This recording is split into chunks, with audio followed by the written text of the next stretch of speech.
朋友们，大家好，我是丽丽。最近关于中日关系有个词被反复提起，叫破冰。起因是日本那边放出消息，经贸界和一些跨党派议员团准备来中国访问，于是不少舆论开始往回暖的方向解读。但我个人觉得这个判断下得太早了。接触交流本身不等于关系真正回暖，关键还是要靠日本当局能不能以实际行动纠正之前的错误。这话不是故意说的重，而是过去这些年中日关系反反复复，给人留下的教训就是姿态和结果之间往往隔着很长一段距离。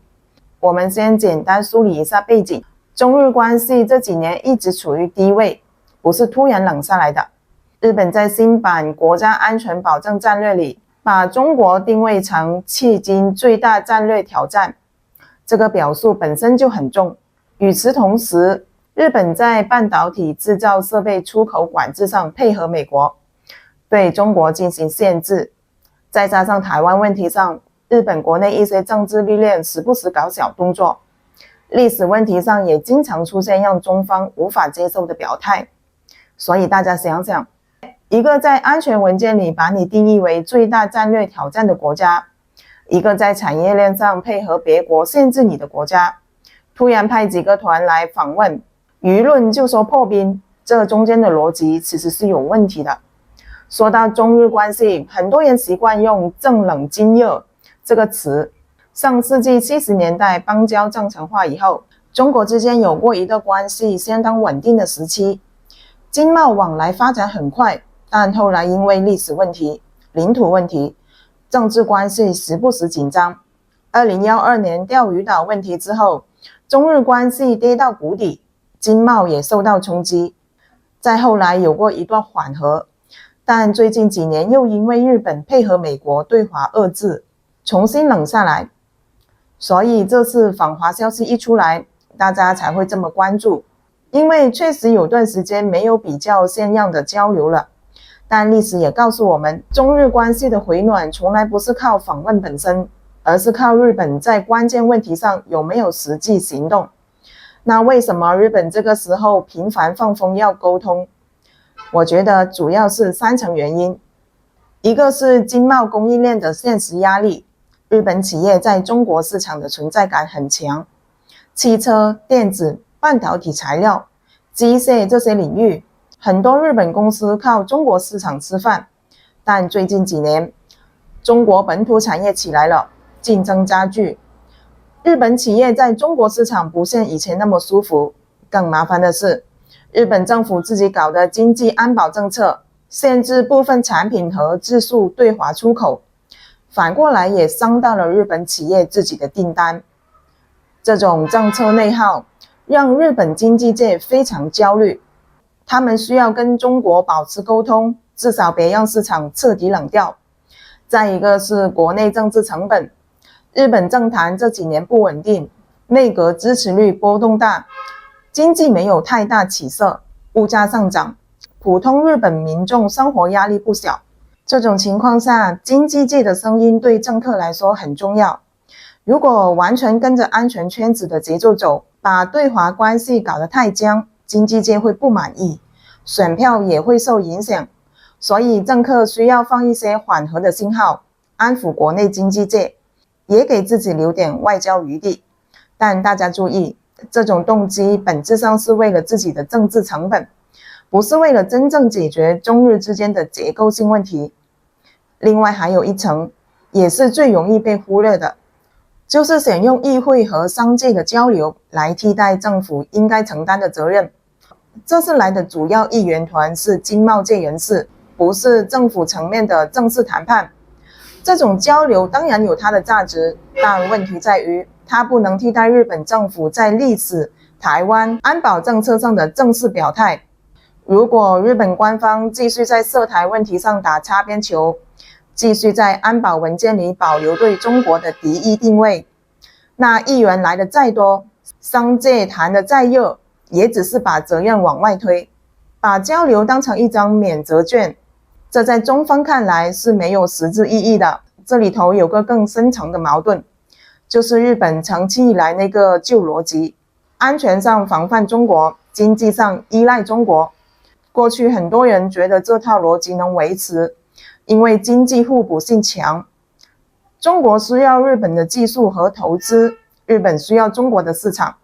但现在的环境变了，供应链被政治化了，经济安全泛化了。美国在印太地区不断拉拢盟友，要求日本在芯片、关键矿产、基础设施等问题上选边站。日本如果继续一边在安全上靠美国，一边在经济上要求中国无条件托底，这条路会越走越窄。说白了，两头都要的时代正在过去。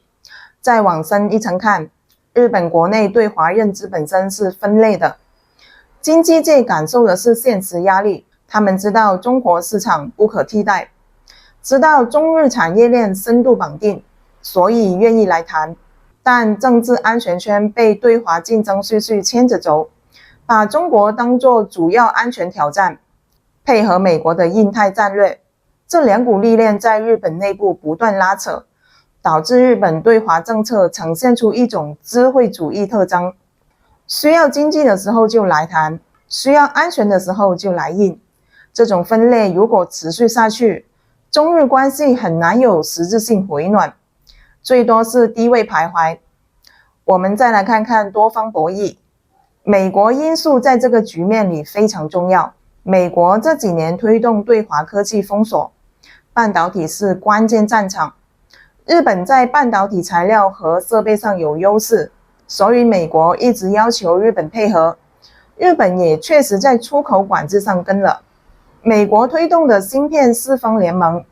印太经济框架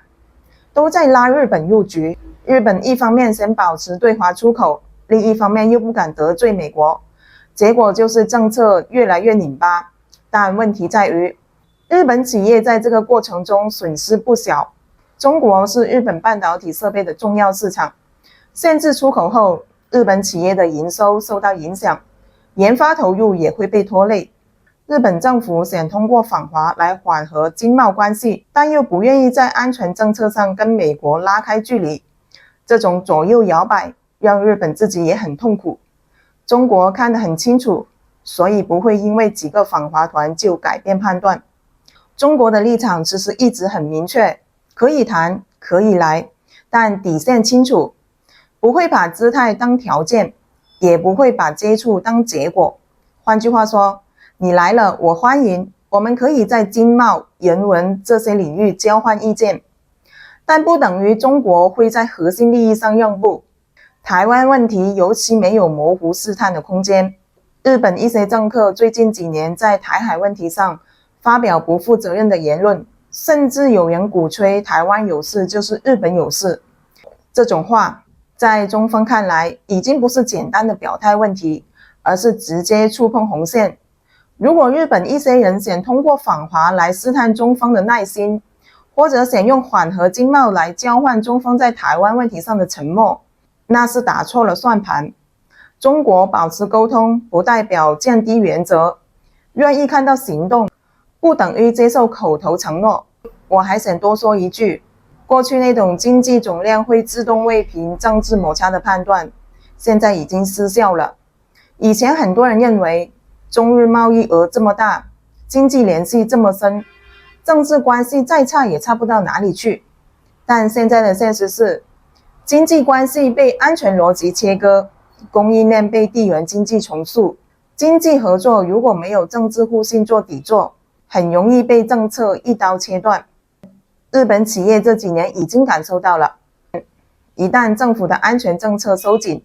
再多的商业努力都很难完全对冲。所以日本如果真想降低风险，应该减少制造风险的政策冲动，而不是把合作政治化、安全化、工具化。落到普通人身上，这种关系的不稳定影响其实比想象中直接。做对日贸日的企业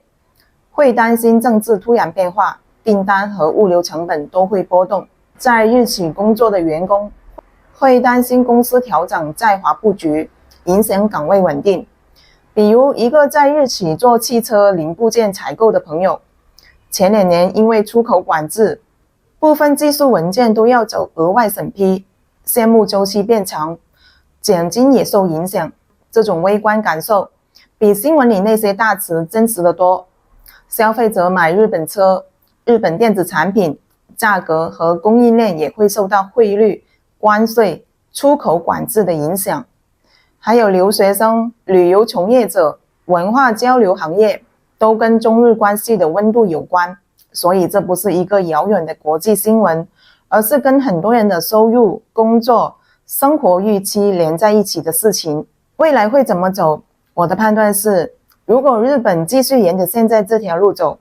安全上不断靠近美国，经贸上想从中国拿好处，但在涉台、历史、安保文件表述上不做实质纠边，那中日关系还会继续低位震荡。访华团可以来，企业可以签一些合作备忘录，但根本的信任基础修复不了。中国对日政策有连续性和可预期性，不会因为日本政坛一时的风向变化就大起大落。日本越晚在核心问题上拿出可验证的实质行动，恢复信任的成本就越高。这个成本最终会落到日本企业和日本经济身上。所以检验日本这次访华诚意的指标，不是来访团组数量，也不是发布会的条文，而是日本官方能不能停止释放错误信号，能不能在安保政策、涉台问题、经贸合作中体现出连贯、平衡，而不是机会主义的对华政策。如果做不到，那所谓破冰，只是冰面被踩出几个脚印，太阳一出来，裂缝仍然存在。说到底，门不是喊开的，而是靠诚意、规则和行动一步步走出来的。中日关系改善的正确顺序是先正视问题，再拿出行动，最后恢复信任，而不是反过来，先要求中国恢复原样，自己却什么都不改。日本现在需要想清楚，到底是想真正推动关系，还是只想在经贸压力下找一个出口。这个选择决定未来几年中日关系的温度，其他热闹都只是表面。